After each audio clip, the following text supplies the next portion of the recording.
that constantly experienced hearing loss in both of her ears.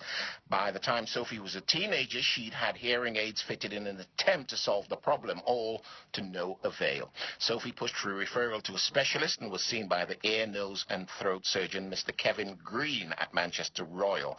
She decided to opt for a new device called a Bonebridge bone conduction implant. I'm delighted to say that she had the device turned on a couple of days ago, and she joins me in the studio now. First of all, can I wish you a very, very good morning and a very happy new year? Good morning to yourself. Happy New Year. It's a happy new year for you, isn't it? It's the best new year for me. This is the year I've been waiting for. When did you start losing your hearing? As a very young child, from the age of 2 or 3, I was diagnosed with glue ear.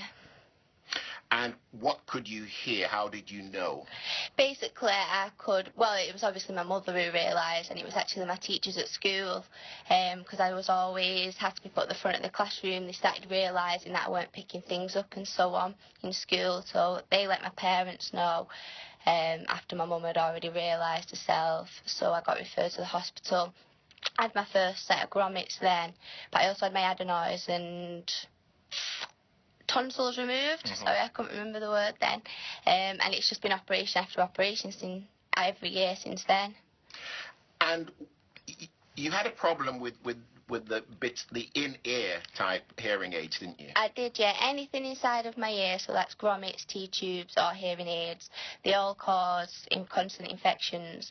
So Which made things worse. Yeah, so I'm always on antibiotics. When I'm on antibiotics, because I've come so immune to them, they make me so poorly, I end up back in hospital and so on. So that's why I needed this device. Now, I have to tell you, I have no idea what a Bonebridge bone conduction implant is. I'd never even heard of it until this morning. You've just pointed at something on the back, on your head. There. Yeah. Explain to our dear listener what it looks like and what it is. Basically, well, inside the head, a hole is drilled for the implant to sit in. That's then screwed in either side. It then has a square bit in the middle of that, followed by a circle bit. That's where the magnet's sitting over there. So the implant starts just behind the ear. The whole of the ear is cut open and placed in, and then the magnet's popped over the top. Oh, the magnet doesn't stay there permanently? Yeah, well, you can take it off, so I'll take it off a bed. Oh, brilliant. When I have children and so on, I'll probably wear it to go to sleep and so on. But yeah. What difference has it made to your life?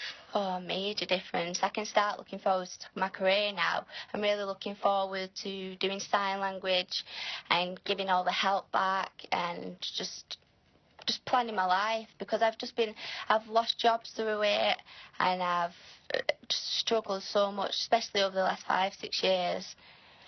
This is a rubbish question, but I'm going to ask it anyway. What's the best sound you've heard since you were hearing properly? Besides my wonderful voice. Besides your wonderful voice, there's two. The birds. I love the birds. Every morning I open my door and listen to the birds tweet. And then the second thing is just being able to listen to my boyfriend when he's upstairs and I'm downstairs. But that's only since I got the second one. I could hear him from another room with the first one, but since my second one, I can hear him upstairs now. Oh, it's a wonderful story. I'm so delighted you've been able to join us in the studio this morning. Sophie Aldred, you live in Bury, don't you? I do, yeah. Bury.